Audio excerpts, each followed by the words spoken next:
자, 그 다음에 이제 위험 관리 기법이라고 이제 16번에 있어요. 예.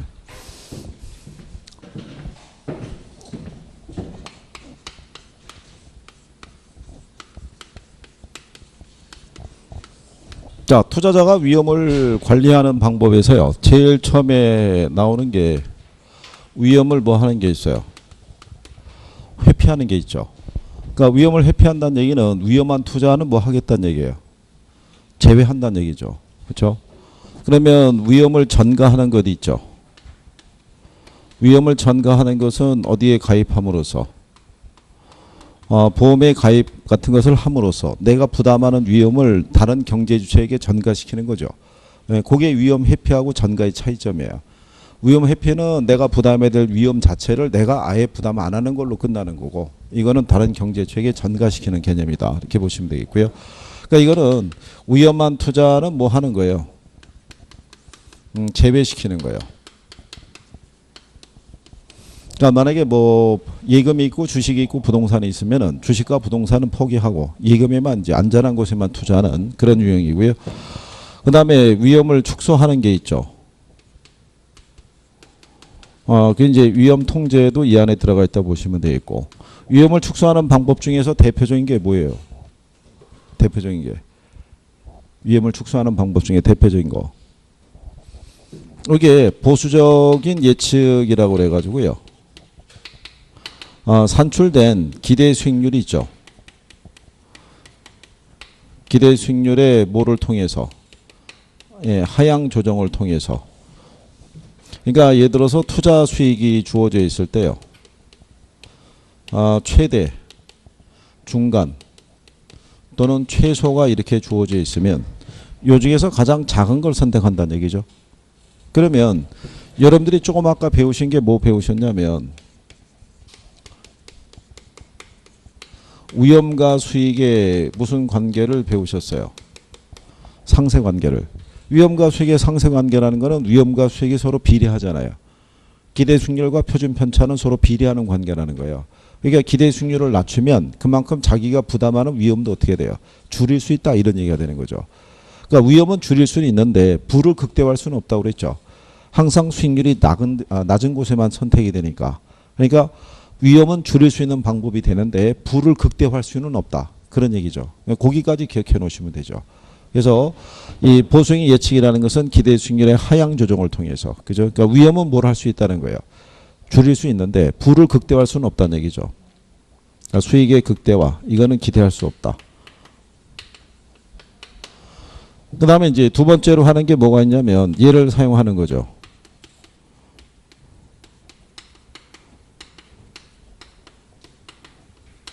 그렇죠?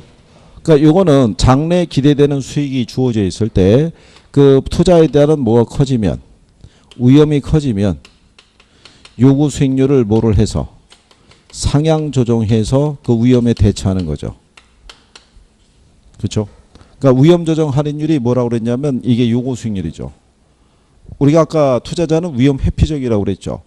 그러니까 이 사람은 자기가 부담하는 위험에 대해서는 뭐를 요구한다고 그랬어요? 대가를 요구한다고 그랬죠. 그러니까 뭐를 상향 조정해서, 요구 수익률을 상향 조정해서 대처하는 거죠. 요게 작년에 여러분 시험에 나온 거예요. 장래 기대되는 이 위험이 수익이 주어져 있을 때 그 투자에 대한 위험이 크면 클수록 요구하는 수익률을 낮춘다 그래가지고 틀린 거예요. 그때는 할인율을 낮춘다라고 준 거예요. 요구 수익률이 할인율이니까요. 그렇죠? 그 다음에 뭐 할 수 있냐면 평균 분산 분석을 할 수도 있고요. 또는 뭐를 구성할 수도 있어요. 포트폴리오를 구성하는 거. 그러니까 이 포트폴리오 기법이라는 게 위험을 뭐 하는 방법이에요. 줄이는 방법인데 단원 비중이 크니까 이제 별도로 빼서 이제 여러분들이 배우시는 경우고, 그 다음에 위험을 통제하는 것은 우리가 무슨 분석을 사용함으로써, 민감도 또는 이 감응도 분석을 사용함으로써 투자 수익에 가장 민감하게 영향을 주는 요인을 찾아서 집중적인 통제 및 관리를 하는 방법이다라고 얘기한 거죠. 자, 그래서 이제 거기 16번에 보시게 되면 1번 지문에 이렇게 되어 있죠. 위험을 처리하는 방법 중에서 위험한 투자를 제외시키는 방법을 통해서 얻을 수 있는 수익률은 무위험률밖에 없다는 얘기죠. 왜냐하면 어떠한 위험도 부담하지 않으니까. 그러니까 이런 얘기잖아요.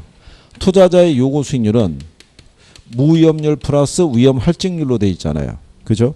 근데 위험한 투자를 제외하니까 이 사람이 얻을 수 있는 요 수익률 안에는 요거는 반영이 안 되고 무슨 일만 얻을 수 있다는 거예요. 무위험률만. 안전한 곳에만 투자하니까. 그리고 이제 투자자가 위험 혐오적이라는 가정은요. 수익률이 같을 때 덜 위험한 쪽을 택하는 것이다. 이렇게 보시면 되겠고요. 그 다음에 모형의 투입 요소가 변화에 따라 그 결과치가 얼마나 크게 변하는지를 보고 변화폭이 큰 투입 요소를 집중 관리 대상 변수로 삼는다라고 되어 있죠. 그게 이제 민감도 또는 감응도 분석을 설명하는 내용이고요. 그래서 4번에 보면 투자 수익을 가능한 한 낮게 예측하고 그것을 기준으로 투자 결정을 하는 것을 기술적인 예측 방법이다라고 되어 있는데 그렇지 않고 이제 보수적인 예측 방법이다 이런 얘기죠. 그리고 이제 5번 질문의 내용은 뭐냐면요. 수익성을 하향 조정했는데도 여전히 그 투자가 좋다면 그 대안은 좋은 것으로 판단해서 투자 결정을 하는 방법을 보수적 예측 방법이라 한다 이렇게 되어 있는데 그건 이제 이 문맥상에서는 그건 아니고요. 이런 얘기죠. 보수적인 예측은 기대 수익률을 뭐 함으로써 하향 조정을 함으로써 이제 투자 선택을 하는데 그러면 이렇게 투자 수익이 주어질 때 가장 작은 거를 선택한다는 얘기거든요. 그럴 때 요게 가장 낮은 투자아니라도 요게 투자자가 요구하는 수익률이 있죠. 최소한 요거보다 크거나 같아야 된다는 전제예요. 요게 무슨 말인지 이해하시겠죠?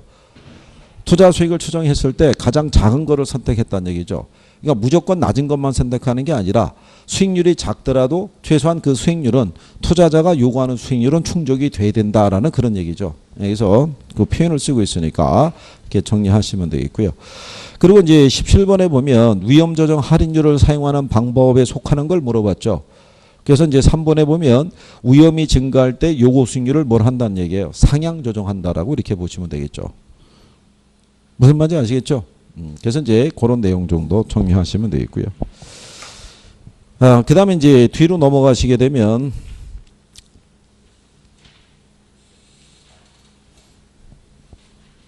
19번 문항이 있는데 이거는 그냥 참고하셔도 돼요. 이거 예전에 시험상에서도 한번 인용이 됐는데 거기 볼 때 자본시장의 이자율이 연 2%를 결정이 되어 있고요.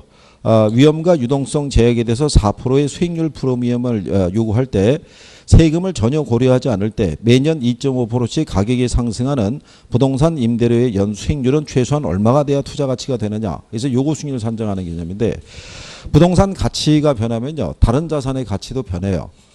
물가 상승률이나 이런 것들을 다 감안해야 되기 때문에 그냥 문제를 줄 수는 없어요. 그래서 예전에 오래전이죠. 12회니까는 2001년도죠. 그때 이런 형식으로 문제가 나왔다가 이의신청 걸려가지고 그 이후로는 등장 안 하고 있어요. 이거 그러니까 참고하셔도 되는 거예요. 실전에서 나올 일도 없으니까. 이게 그 투자자의 요구 수익률은요. 무위험률 플러스 그 다음에 위험 할증률 이렇게 돼 있는데 여기 있는 요 무위험률이라는 게 이게 실질 이자율이에요. 그러니까 실질 이자율이니까는 인플레에 대한 대가가 반영이 안 돼 있거든요. 그러니까 인플레에 대한 대가까지 감안해서 수익률을 산정을 해야 된다라고 얘기하는 게 그게 PC 효과의 논리예요. 근데 이 PC 효과라는 게 우리 학개론 기본서에서는 그냥 간단한 논리로 되어 있는데 이게 되게 복잡한 거예요. 그러니까 여러분 시험상에서는 이것까지 넣어가지고 시험 지문으로 쓴 선례가 없다고요. 그러니까 여기까지만 나온다고 보시면 돼요. 그러니까 그런 내용 정도는 그냥 참고하셔도 돼요. 그 다음에 이제 20번에 보시면 어떤 투자 대상에 5억 원을 투자하면 다음과 같은 사상이 발생할 수 있다. 이 경우에 투자자의 기대 수익률이 얼마냐 이런 얘기인데 사상이라는 게 이 경제 환경이 있죠. 어떤 하는 이제 이벤트라고도 영문상에서는 이벤트라고 그러는데 이게 사상이라고 출제하지는 않고요.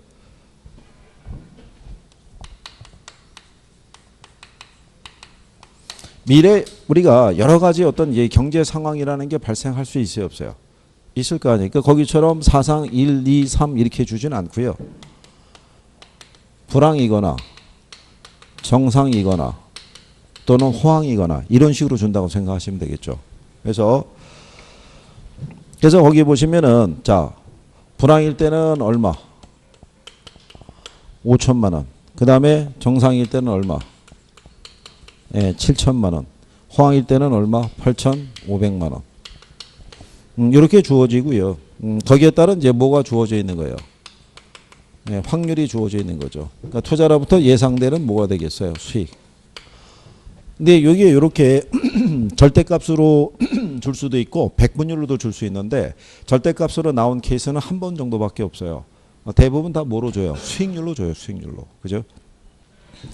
그래서 확률에 대한 거는 여기는 친절하게 소수로 다 바꿔준 거죠.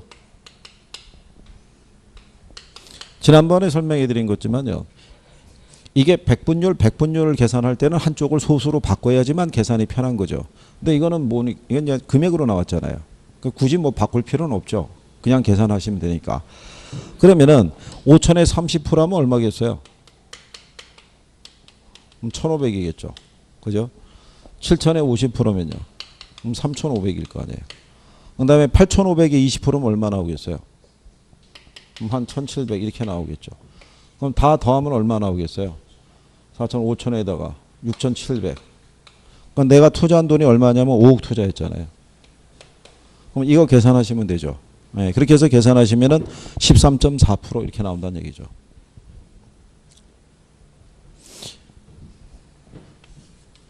그래서 이제 실전에서 여러분들 시험상에서는 그래서 이게 절대값 금액으로 나온 적은 한 번밖에 없어요. 네, 그래서 대부분 수익률로 주어지니까 그렇게 정리하시면 될 거고요.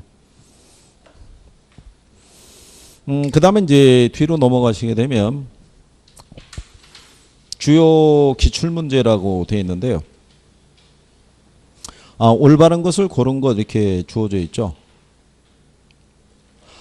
거기 보시면은 이게 원래 그 기출에서 27회 때 재작년에 나왔는데 재작년 시험 문제에서는 이게 정답 없음으로 처리된 거예요.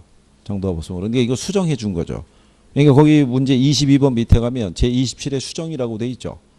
예, 수정한 게 뭐 수정해 주냐면 니은에 가게 되면 대부 비율이 50%고요. 그 다음에 총자본 수익률 있죠. 예, 그게 10%. 종합 수익률. 저당 수익률이 8%라면 자기 자본 수익률은 몇 프로라고 돼 있어요. 12%다 이런 얘기죠. 그렇죠? 그때는 여기다가 대부 비율이라고 주지 않고요. 부채 비율이라고 준 거예요. 예, 그래서 오류가 발생한 거예요. 요거 우리가 수업 시간에 해드린 건데요.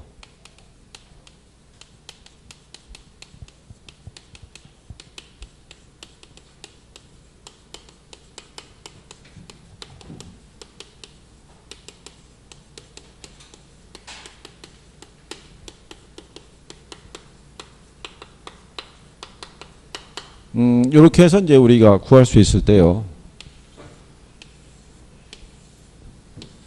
이렇게 해가지고 글자는 이제 네 가지로 따가지고 이렇게 이제 대입하는 개념이라고 보시면 되겠고요. 이것도 간단해요. 거기 보면 뭐를 다 주냐면 이걸 다 줘요. 종합수익률이 몇 프로 줬어요? 10% 줬잖아요. 그 다음에 저당 수익률을 몇 프로 줬어요? 8% 줬잖아요. 그렇죠?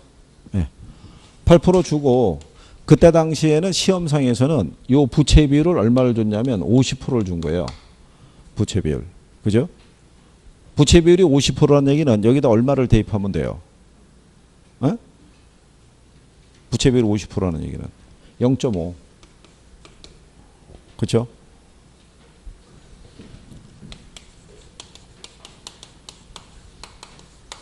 대부 비율이 50%죠. 대부 비율 50%면 부채 비율은 몇 프로겠어요?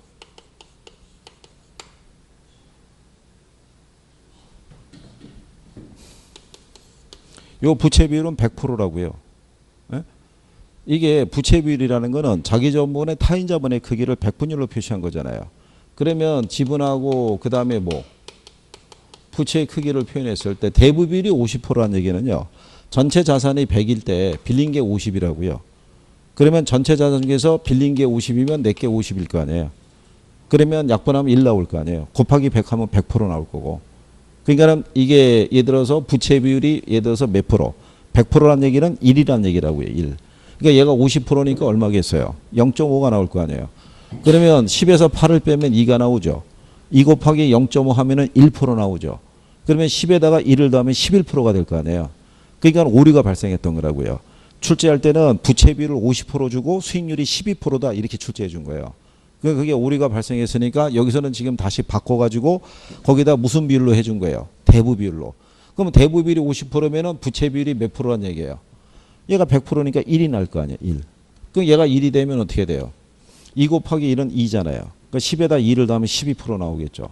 그래서 그걸 수정했다는 거예요. 그러니까 여러분들 기출에서는 부채 비율로 줬었던 거고 이 문제는 대부 비율로 바꿔서 줘서 12%를 맞춰준 거예요. 그래서 수정했다 이런 얘기죠. 그래서 이제 그런 경우다라고 여러분들이 정리를 하시면 되겠죠. 그죠?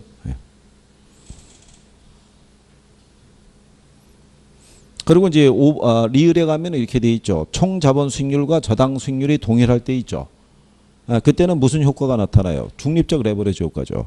그러니까 부채 비율의 변화는 자기 자본 수익률에 영향을 미치지 못하죠. 차입을 해도 자기 자본 수익률의 변화를 초래한다 안 한다? 안 한다는 얘기죠. 그렇죠? 무슨 말인지 이해하시겠나요? 중립적 레버리지라는 것은요. 종합 수익률을 하고요. 저당 수익률이 같으면요. 지분 수익률도 다 같아진다는 거예요. 그러니까 얘가 만약에 10%일 때 얘도 10%면 얘도 10% 나오는 거죠. 이게. 자, 만약에 10억을 투자하면요. 1억의 순영업소득이 발생하는 사업이 있어요. 근데 그 중에 9억이라는 돈을 빌렸는데 이자율을 10%로 빌렸어요. 그러면 이 조건에서 보게 되면 자, 종합수익률을 계산하게 되면 10억 투자해서 1억이면 몇 프로겠어요? 10%잖아요. 그럼 종합수익률이 몇 프로냐면 10%잖아요. 근데 저당 수익률이 몇 프로예요? 10%잖아요.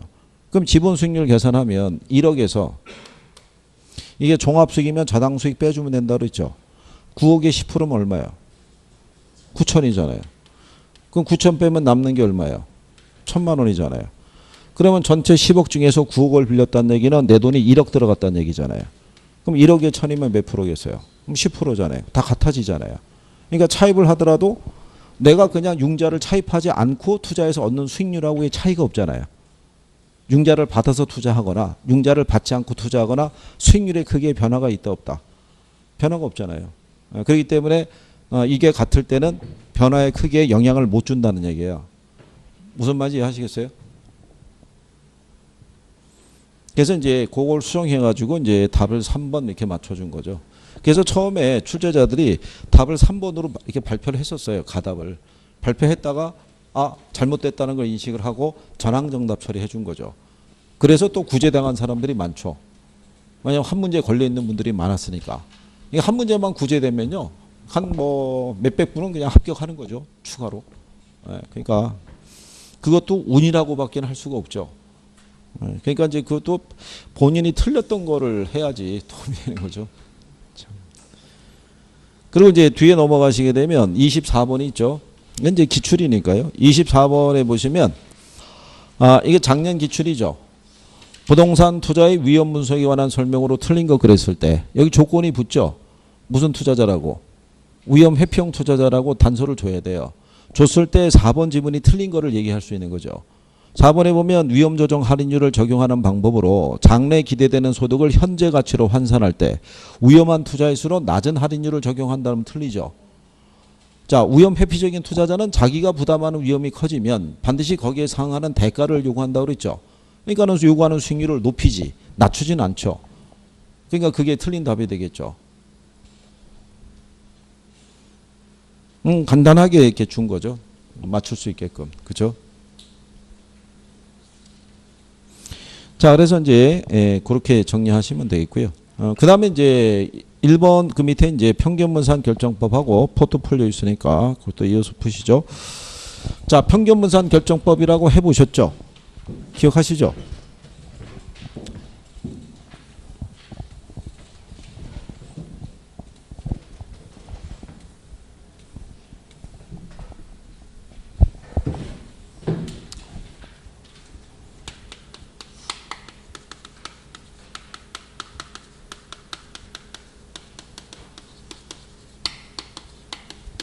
자, 평균분산 결정법에 보면 평균이 뭐 얘기했어요?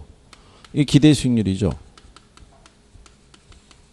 분산이 뭐라고 그랬어요? 위험. 투자자는 위험의 크기만 가지고 투자를 결정할 수 없으니까 뭐하고 비교해서요? 수익률하고 비교해서 수익률이 같으면 위험이 작은 애를, 위험이 같으면 뭐를 크게, 수익률이 큰 애를 선택하는 것을 우리가 평균분산 결정법 또는 평균분산 지배원리 이렇게 얘기하는 거죠. 그래서 여기서는 두 개의 투자 안에 뭐가 같으면요, 기대 수익률이 같으면 위험 또는 표준 편차 있죠. 얘가 작은 쪽을 선택한다. 즉 위험이 작은 애가 다른 투자를 지배한다. 이런 논리가 되겠죠. 반대로 위험이 같으면 뭐가 큰 애가요? 기대 수익률이 큰 쪽을 우리가 선택을 하겠죠. 우리가 이제 평균분산 결정법이라고 얘기를 하고요. 요거를 지문상에서 이렇게 언급을 하는 거죠.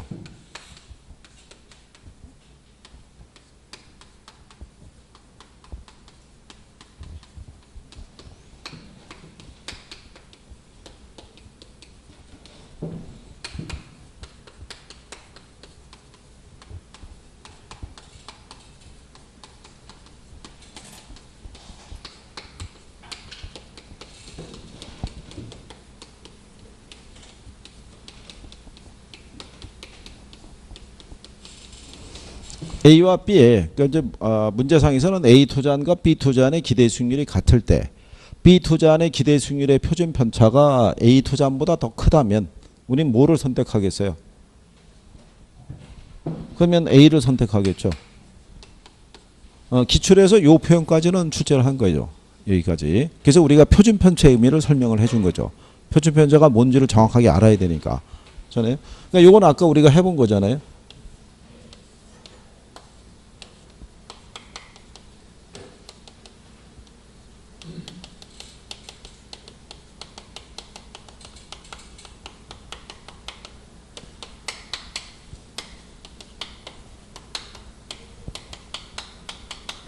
이렇게 주어진 경우죠. A와 B의 지금 기대 수익률이 같잖아요. 같을 때 얘가 편차가 작잖아요. 그럼 우리는 뭐를 선택한다는 거죠? A를. 근데 만약에 B를 선택한다면 틀리겠죠. 그러니까 그렇게 정리할 수 있으면 되겠죠. 근데 이제 평균분산 결정법의 단점은요, 아까 우리가 해본 것처럼요, 이게 같아야 된다라는 전제라고 그랬었죠.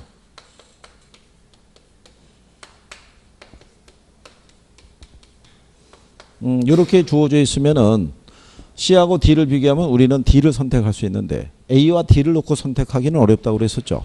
예, 그래서 그 내용을 얘기하는 거죠. 그래서 이제 4번 지문에 1번에 4번 지문에 보면 이렇게 돼 있죠. A가 B보다 수익과 위험이 모두 더 큰 경우에 평균 분산 결정법으로는 의사 결정을 할 수 없다. 그게 이제 평균 분산 오류다라고 얘기하는 거죠. 그거를 해소할 수 있는 게 아까 얘기한 대로 변이 개수를 쓰든가 아니면 포트폴리오를 구성하든가 이런 얘기가 되겠죠. 그래서 이제 거기 보시면 2번 지문에 이렇게 돼 있죠. A의 수익의 크기가 B의 수익의 크기보다 큰 경우에 A의 위험의 크기가 B보다 적거나 같을 때 뭐가 선호된다? A가 선호된다. 이런 표현이죠. 그래서 이제 여기서는 이제 위험이라는 표현을 잘 안 쓰고요. 실전에서는 이제 표준 편차 뭐 이렇게 들어오는 거죠. 그래서 3번에 보면 A의 수익의 크기가 B의 수익의 크기보다 작은 경우에 A의 위험의 크기가 B보다 작으면 B가 선호된다 그랬으니까. 그렇죠? 틀렸다는 얘기가 되겠죠.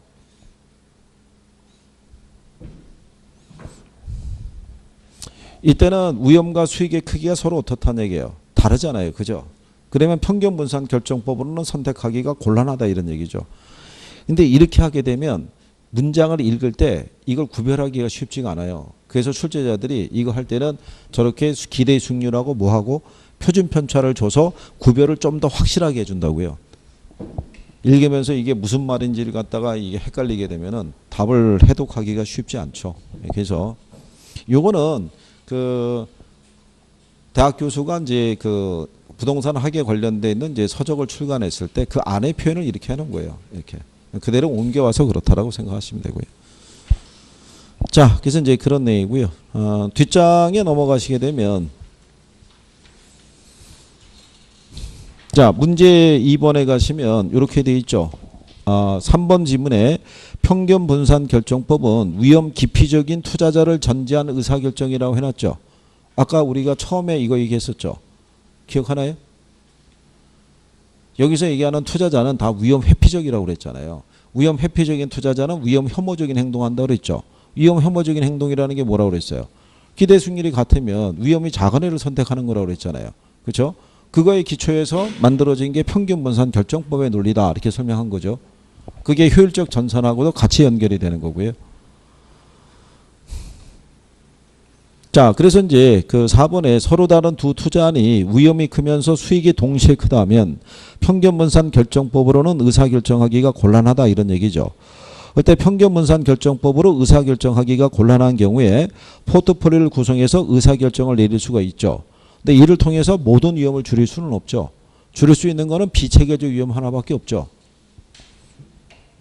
그러니까 이제 이런 거죠. 얘가 지금 얘에 비해서는 위험이 크잖아요. 그죠? 근데 이 위험이라는 거는 비체계적 위험과 무슨 위험의 합으로 되어 있겠어요? 체계적 위험으로. 그럼 분산 투자를 통해서 얘는 줄일 수 있을 거 아니에요. 그럼 상대적으로 위험은 줄이면서도 동일하거나 더 큰 수익을 획득하도록 하는 게 그게 포트폴리오 논리라고 그랬었죠. 하지만 여기서 무슨 위험은 제거가 안 돼요.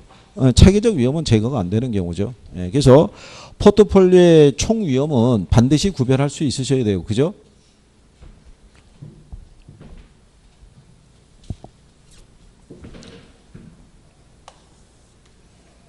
하여간 요즘 학원들마다 보면요. 표정들이 휴가 전하고 좀 틀려지셨어요.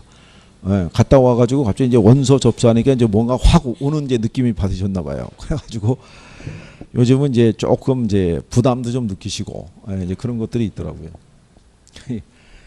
되긴 돼야 되는데 이게 지금 완성은 안 돼 있고 어떻게 하면 좋을까 지금 이제 고민들이 많으신 것 같더라고요. 그걸 매년 저희는 8월이 되면 겪는 상황이에요. 매년. 그러니까는 매년 똑같은 거죠. 내년에 오는 30의 수강생분들이라고 안 그러겠어요? 그렇겠어요? 11월 달이나 한 1월 달 정도에 만났을 때 열심히 하셔야 됩니다. 그러면 300일 생각하시고 열심히 안 하시죠. 300일이나 있는데 뭐 그리고 이제 내가 지금 안 해서 그렇지 맘만 먹으면 제 한 3개월이면 내가 또 끝낼 수 있지. 이런 근거 없는 자신감이 있죠. 거기를 또 갖고 계셔가지고. 그러니까 지금은 어쩔 수 없어요. 선택과 집중을 잘 하실 수밖에 없어요. 모든 걸 다 할 수 있는 시간은 아니거든요. 학계론도 마찬가지잖아요. 복잡하고 어려운 내용을 갖다가 내가 어떻게든 길을 쓰고 개를 알아내는 게 중요한 게 아니라 가장 기본적인 거라도 확실하게 내 것으로 만드는 게 중요해요. 거기서 점수가 뺏기면 안 된다는 얘기죠. 맞출 수 있는 거는 분명히 맞출 수 있어야 돼요. 그러기 위해서는 올인하셔야 돼요. 진짜.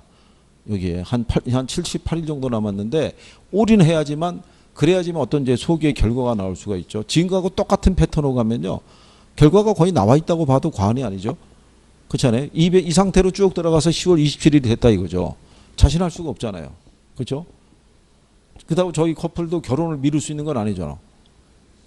올해 되면 올해 하는 거야? 내년에? 내년? 그래. 그거 돼야지. 그 나중에 합격점에 와서 저기 그 청첩장 돌려야 될 거 아니야. 미리 찍어가지고. 참석 못하신 분들은 계좌 거기다 크게 박아가지고. 이게 돼야 된다고요, 이거. 조금은 좀 이렇게 집중력 투자 좀 하시고. 그리고 민법하고 밸런스도 맞아야 돼요. 그렇잖아요? 얘만 60점이 맞는다고 되는 게 아니라 걔도 60점이 나와줘야 같이 합격을 하는 거죠. 그래서 2차를 갈 수 있을 거 아니에요. 한쪽이 기울어지면 안 되고요. 한쪽에서 많이 맞아갖고 꿔주겠다라는 전략을 세우면 위험하세요. 한쪽에서 점수가 안 나오면 또 어떻게 할 거예요? 그렇잖아요. 그러니까 어느 정도는 밸런스가 좀 맞아야지만 그 평균점을 끌어낼 수 있다는 얘기죠. 너무 현저히 떨어지시면은 쉽지 않아요. 만약에 꿔주더라도 뭐 한 2개 뭐 이 정도는 빌려줄 수 있을지 몰라도 뭐 20개 해가지고 뭐 5개 10개씩 꿔줘야 된다 그러면은 그건 불가능하다고 보셔야 돼요. 그렇잖아요. 그게 한쪽은 40점 맞고 한쪽은 80점 맞는다. 이 논리는 성립이 안 되잖아요. 이건 가을의 전설에 도전하는 거라고 했잖아요. 그러니까 이거는 안 된다고요. 그러니까 밸런스를 맞춰가지고 혹시 부족하면은 한 2개 정도면 5점이거든요. 5점이면 평균이 2.5점이 올라가요. 2.5점이면 뭐 당락이 좌우가 되니까 뭐 그 정도는 감안할 수 있다는 얘기인데 그 이상은 쉽지가 않아요. 그러니까 지금서 성적이 만약에 한 50점대에 걸려 있으면 무난하게 60점대로 갈 수 있어요. 한 40점대 걸려 있으면은 거의 올인하시게 되면은 60점대로 갈 수 있어요. 근데 그 미만에 걸려 있으면은 그거는 뭐 아주 특단의 저기 노력을 하셔야 될 걸요. 본인들이 아실 거 아니에요. 성적이 현재 어디에 걸려 있다는 거를. 그렇잖아요. 그거를 가지고 가늠을 해봐야죠. 점수가 안 나온다는 거는 틀림없이 뭔가 이유가 있는 거죠. 어딘가가 막혀 있거나 어딘가가 정리가 안 돼 있거나 그런 취약한 부분이 분명히 있기 때문에 평균적인 성적이 안 나오는 거죠. 그러면 시험 보면 틀려요. 지난주에 여러분들 저기 테스트 한번 해봤었죠? 평균이 38.4 나왔어요. 그게 제일 많이 맞은 사람이 60점 맞으셨어요. 60점. 그러니까는 15개 정도 맞췄다 이렇게 볼 수 있겠죠. 근데 이제 뻔한 거죠. 그거 다음 파트를 해가지고 테스트를 하면요. 시장론하고 정책론 이렇게 끼워갖고 테스트하면은 평균이 조금 올라가요. 그러다가 투자론을 끼워놓고 테스트를 하게 되면 점수가 다시 훅 떨어져요. 그러니까는 정리가 안 된 게 여실히 나와요. 그게 해보면. 제가 여기다가 그 다 보냈었어요. 조사해가지고 문항별로 정답률 해가지고 해서 자료는 다 일로 보냈었어요. 일로. 혹시 보셨나요? 예. 네. 그러니까는 거기 안에 보시게 되면 정답률이 40%에도 못 미치는 것도 있죠. 40% 미만이면 과락이란 얘기잖아요. 40%에 미치지 못하는 문항이 10문항이 넘는다고요. 그잖아요. 25문항밖에 안 되는데 그 중에 거의 한 15문항 정도가 과락 미만이라고요. 그러면 거기는 틀림없이 뭘 하셔야 돼요? 보완을 하셔야 된다는 얘기죠. 그 파트에서 또 그런 배열로 나오면 또 틀린다는 얘기시잖아요. 그렇잖아요. 그래서 어쨌든 중간에 가다가 언젠가 또 테스트를 한번 할 거예요. 그죠? 그때는 사전에 정보가 유출이 안 되게 해가지고 다 모였을 때, 그죠? 특히 고총각이 있을 때, 그때 틀림없이 테스트를 하도록 할 거예요. 그죠? 그게 벌써 오전에 시험 봤다 그러니까 저녁으로 바로 정보가 전달이 됐더군요. 그러니까 벌써 참, 그러니까 이게 기습적으로 봐야 되죠. 기습적으로. 자, 어쨌든 여기 그 포트폴리오 이론 일단 정리하실 때는요.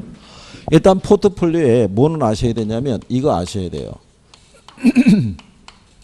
총 위험이 있죠. 포트폴리오의 총 위험은 뭐하고 뭐로 돼 있어요? 포트폴리오의 총 위험은 아니 이거하고 이거밖에 더 있겠어요? 체계적 위험하고 뭐하고?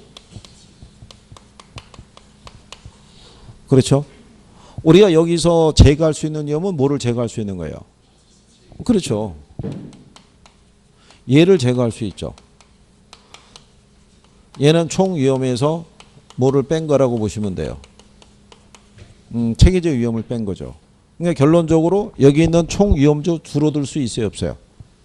줄어들 수 있죠. 얘가 줄어드니까. 그렇죠? 그래서 요거는 반드시 구별을 하셔야 돼요. 체계적 위험은 피할 수 없는 위험이에요. 포트폴리오 구성하더라도 제거할 수 있다 없다. 제거할 수 없다라고 얘기를 했어요. 그 다음에 이제 포트폴리오 효과를 정리하실 때 이거는 이제 이 상관계수의 크기로 결정이 되죠. 그렇죠? 그러면 상관계수의 크기는 마이너스 1에서부터 1까지 존재하죠.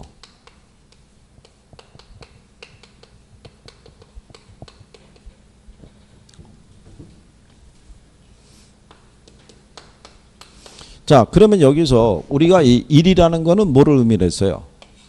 1이라는 거는. 1이라는 건 무슨 의미예요? 1이라는 건. 여기 있는 요 한 자산의 수익률의 움직임에 대한 또 다른 자산의 수익률의 움직임의 변동성의 크기를 나타내는 거거든요. 얘가 1이라는 얘기는 A와 B의 두 개 자산의 수익률의 움직임이 100% 같다는 얘기예요. 100% 같은 방향으로. 그러니까는 무슨 효과가 안 나타나요? 분산 효과가 안 나타나는 거예요. 그래서 1만 아니면 효과가 있는 거예요. 99%더라도 1%의 다름이 발생하잖아요. 그러면 여기서 마이너스 1이라는 건 뭐겠어요? 100% 다른 방향으로 가는 거예요. 그러니까는 위험 분산 효과가 최대가 되는 거예요. 무슨 말인지 이해하시겠어요? 네, 그래서 나중에 시험상에서 뭐라고 나오냐면요. 상관계수가 플러스일 때 있죠. 플러스일 때. 플러스일 때는 위험 분산 효과가 있어요, 없어요? 있는 거예요. 1만 아니면 있다고요. 0보다 크면 무조건 플러스잖아요. 그래도 위험 분산 효과는 존재하는 거예요. 뭐일 때만 없다는 거예요. 1일 때만. 이거는 두 개의 자산의 움직임이 100% 같다는 얘기라고요. 무슨 말인지 이해하시겠어요? 그래서 요 상관계수의 의미를 또 분명하게 알아두셔야 돼요. 그렇죠? 그래서 우리가 지난번에 얘기했잖아요. 여기 A라는 사람이 부동산을 보유하고 있어요. 그럴 때 이 사람은 금융자산과 결합을 해서 분산 투자 효과를 기대하려고 해요. 그때 주식은 0.765고요. 채권은 0.123이에요. 얘하고의 상관계수의 관계가. 그러면 A라는 사람은 주식하고 채권 중에서 뭐하고 결합을 해야지만 분산 효과가 커지겠어요? 뭐? 얘하고 결합해야죠. 얘하고. 채권하고. 얘가 어디에 가까운 거예요? 마이너스에. 그러니까 이게 마이너스 쪽으로 갈수록 뭐가 커지는 거예요? 분산 효과가 커지는 거라고요. 이게 같은 방향으로 가게 되면 분산 효과가 어떻게 돼요? 작아지는 거라고요. 무슨 말인지 이해하시겠죠? 그러니까 예전에 이미 요 상관계수를 놓고 출제했던 선례가 있어요. 상관계수를. 그러니까 혹시 만약에 활용을 하더라도 그래서 이렇게 간단하게 해주고 누구랑 결합을 했을 때가 분산 효과가 커지겠느냐 뭐 이런 거잖아요. 그러니까 그런 내용을 정리할 수 있으시면 될 거예요. 자, 그래서 이제 그런 내용이죠. 3번에 보시면은 이렇게 돼 있죠. 1번에 자, 포트폴리오를 구성함에 있을 때 투자안의 수익률들이 강한 양의 상관관계에 있을 때 분산 투자 효과가 높다 그러면 틀렸다는 얘기겠죠. 양의 관계보다는 무슨 관계 있을 때? 음의 관계가 있을 때. 그렇죠? 네. 자, 그래서 이제 그런 내용이고요. 그 다음에 이제 2번 지문에 보면은 포트폴리오 중에서 동일한 위험 하에서 최고의 수익률을 나타내는 포트폴리오의 집합을 연결한 선이 효율적 전선이라는 얘기죠.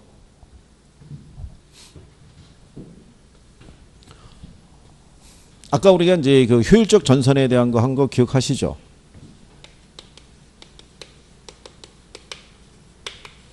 효율적 전선 또는 효율적 프론티어라고도 얘기를 하죠. 그죠? 얘는 뭐를 충족시키는 거예요? 평균 분산 지배 원리를 충족시키는 포트폴리오의 집합을 연결한 선을 우리가 효율적 전선이라고 얘기하죠.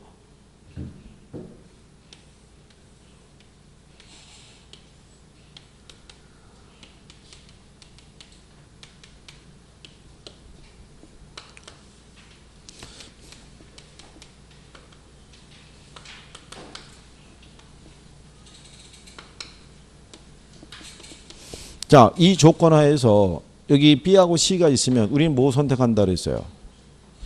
B를 선택할 거 아니에요. 여기가 표준 편차니까 위험이 같으면 뭐가 제일 크네?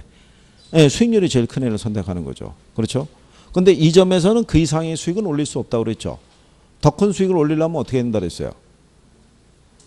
더 큰 위험을 감수해야 되죠. 그러면 더 큰 수익률을 올릴 수 있어요, 없어요? 더 큰 수익률을 올릴 수가 있죠. 이 점에서는 그 이상의 수익을 올릴 수가 없으니까. 그래서 기울기가 우상향한다고 그랬잖아요. 그죠? 그럼 이 안에 무수히 많은 이런 애들이 있어요, 없어요? 이런 애들이 존재할 거 아니에요. 그죠? 그 점들을 쭉 선택해서 연결한 선이죠. 그랬을 때 투자자의 그 위험에 대한 태도를 반영한 무차별 곡선의 접점에서 최적 포트폴리오가 결정이 된다 그랬죠. 그럴 때 이렇게 기울기가 어떻게 돼요? 가파른 애가 있고 기울기가 이렇게 완만한 애가 있죠. 무차별 곡선이. 그럼 얘는 위험 회피적이겠어요? 위험 선호적이겠어요? 위험 회피적인 투자자 중에서 여기가 보수적인 투자자, 여기가 위험 회피적인 투자자 중에서 공격적인 투자자가 되는 거죠. 지난번에 우리가 그림으로 한번 그 그려드린 거 기억하시나요? 기울기 해가지고. 그래서 이게 무위험률일 때요. 이렇게 무차별 곡선의 기울기가 가파르게 나가는 애가 위험 회피적인 투자자 중에서 보수적인 투자자. 조금 더 기울기가 완만하게 나가는 애가 누구? 공격적인 투자자가 된다라고 얘기한 거죠. 무슨 말인지 이해하시겠어요? 그래서 공격적인 투자자는 자기가 부담하는 위험에 대해서 높은 수익을 요구하진 않아요. 그죠? 상대적으로. 그래서 이제 그 내용 관계를 구별을 하시면 되겠고요.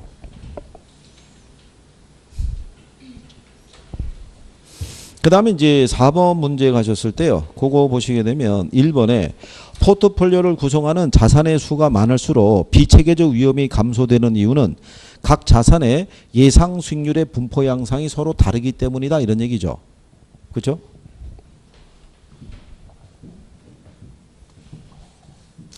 우리가 왜 지난번에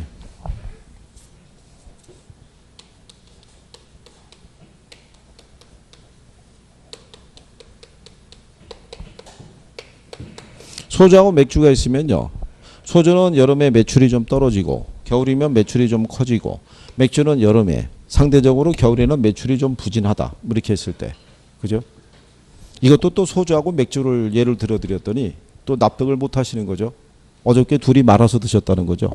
그리고 왜 계절의 차이를 둬야 되느냐 이래가지고 그도 참 남자분도 아니고 주부분들이 얘기해가지고 그러니까 또 얘를 또 다시 생각해야 돼요. 이게 또 바꿔야 된다는 얘기죠. 또 그런 또 생각을 갖고 있으니까 납득이 안 되는 거죠. 근데 일반적으로는 이렇잖아요. 일반적으로. 그죠? 그러니까는 수익률의 양상이 서로 어떻게 돼요? 다르게 나타나는 자산들이 있죠. 그래서 여러분들이 보시면 그림상에서 이게 포트폴리오의 총 위험이 되고요. 여기가 구성 자산수가 돼요. 그래서 이렇게 수평으로 가는 걸 우리가 체계적 위험이라고 그러고요. 이렇게 우양하는 기울기를 갖는 애를 뭐라고 그래요? 이걸 비체계적 위험이라고 그래요. 그러니까 얘는 구성 자산수를 뭐 하면요. 늘려가면 늘려갈수록 뭐가 줄어들어요? 위험이 줄어드는 거죠. 그러니까 이 자산마다 수익률의 예상 분포가 서로 같다 틀리다. 틀리기 때문에 분산 효과가 발생한다는 얘기죠. 그런데 자산수를 늘려가더라도 체계적 위험은 변화가 없죠. 이거는 모든 자산에 영향을 주는 거니까. 그렇죠? 예, 그래서 그렇게 우리가 정리해 본 거죠. 자, 그래서 이제 그런 내용을 얘기를 하는 거고요. 4번에 가면은 위험이 커진다고 그래서 수익이 반드시 커지는 것은 아니다 이렇게 돼 있죠. 위험과 수익이 비례관계에 있다는 것은 시장이 이제 비체계적 위험과 수익이 비례관계에 있다는 걸 의미한다 그랬으니까 틀렸다는 얘기죠.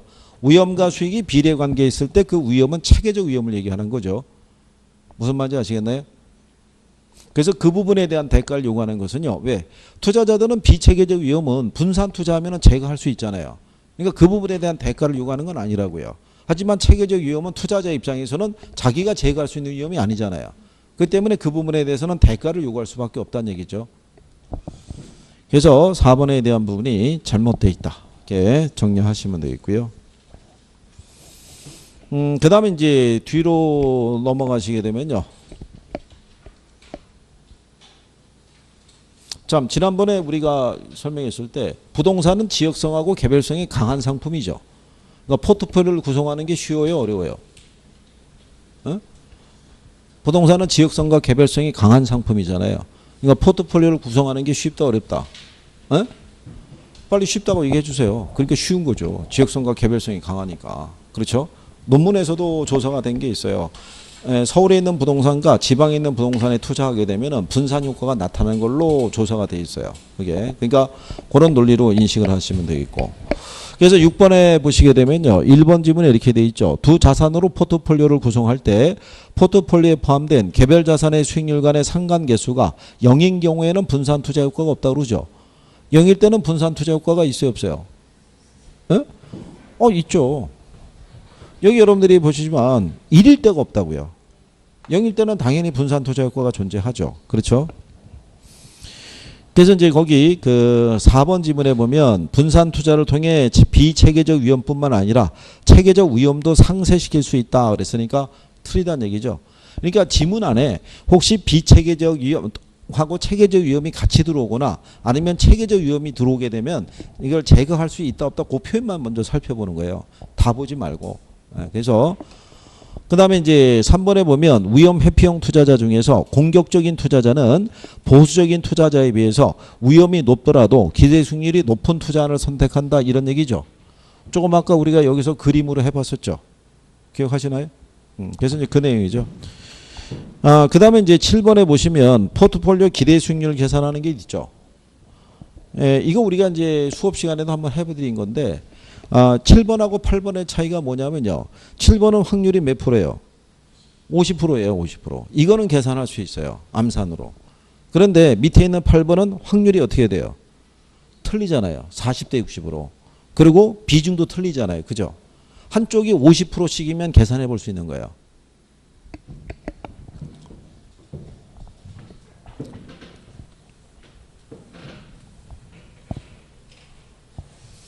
우리가 이제 포트폴리오 수익률은요.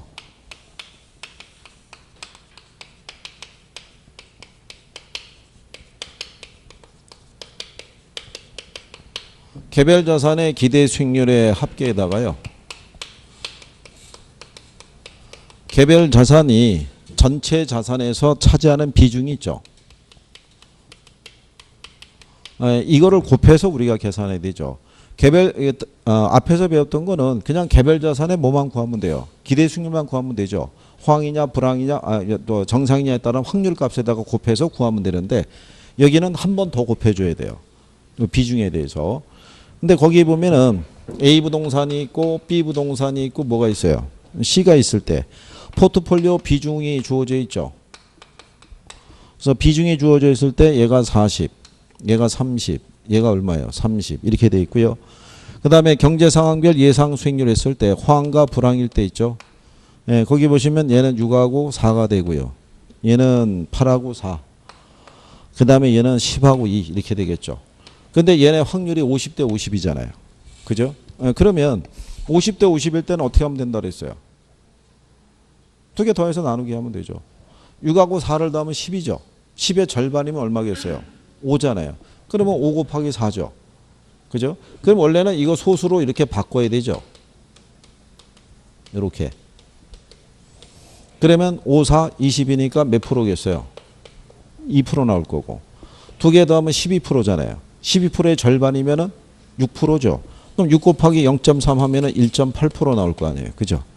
그 다음에 10하고 2 다음에 역시 또 10이고 절반이면 6이잖아요. 그러면 6에다가 3 하면은 얘도 얼마? 1.8% 나오겠죠. 그죠? 그럼 다 계산하면 5.6% 나오겠죠. 근데 이렇게 하기 힘들면 그냥 곱해도 돼요. 그죠? 이게 절반이면 5잖아요. 그럼 5 곱하기 40 하면 얼마 나오겠어요? 막 200 나올 거고. 이거 해서 이제 6이니까 6, 3, 18 하면 한 180 나올 거고요. 똑같이 6, 3, 18 하면 180 나올 거 아니에요. 그쵸? 그럼 다 더하면 560 나오잖아요. 그럼 이거나 이거랑 같은 거죠. 그러니까 소수로 바꾸기 싫으시면 그냥 단순 대입해도 된다 이런 얘기죠. 7번은 이렇게 해서 5.6%를 계산할 수 있는데요. 8번은 일일이 계산 다 해야 돼요. 그러니까 이런 식의 배열로 마지막으로 나오고 그 다음에 안 나오고 있어요. 그러니까 이번에 만약에 또 나오게 되면은 조금은 간결하게 나오지 않겠나 싶어요. 그래서 뭐 10번, 8번 같은 경우는 한 번씩 그냥 연습한다고 생각하시고요. 그래서 그 정도 뭐 정리하시면 되겠고요. 그러니까 계산 문제도요. 복잡한 거를 시간이 걸려서 내가 어떻게 풀어봐야지 이렇게 덤비시면 안 되고 주어진 문제가 있을 때 이걸 내가 1분 안에 풀 수 있는 개념이 되는지를 살펴보셔야 돼요. 그렇잖아요. 그래야지 잘못 들어가서 이번에도 테스트 해볼 때 느낀 게 뭐냐면요. 계산 문제가 있는데 대입을 하시더라고요. 하셨는데 값이 남았는데 값이 안 나온 거예요. 계산대로. 그러니까는 또 당황하실 거 아니에요? 그러니까 다시 계산이 들어간 사이에 시간은 어떻게 돼요? 계속 가는 거예요. 그러니까 유형이 바뀌어도 내가 단순 대입해서 1분 안에 답을 도출할 수 있으면 해보실 수 있는 거예요. 넘어가면은 어려우신 거예요. 그죠? 자, 그래서 그 내용에 대한 거를 이제 정리를 하신 거고요. 뒤로 넘어가시면은 문제 9번에도 포트폴리오에 대한 부분이 있죠. 근데 앞에서 나왔던 얘기하고 이제 거의 같죠. 5번에 가면은 서로 다른 두 투자 안의 수익률의 상관계수가 0인 경우에는 분산 효과가 없다 그랬으니까 틀렸다는 얘기겠죠. 0일 때도 분산 효과가 있어요, 없어요? 네, 분산 효과가 존재하죠. 그 다음에 10번 문제 가서도요. 거기 보시게 되면 4번의 투자자의 최적 포트폴리오는 효율적 전선과 투자자의 무차별 곡선이 접하는 점에서 결정이 된다. 이런 얘기고요.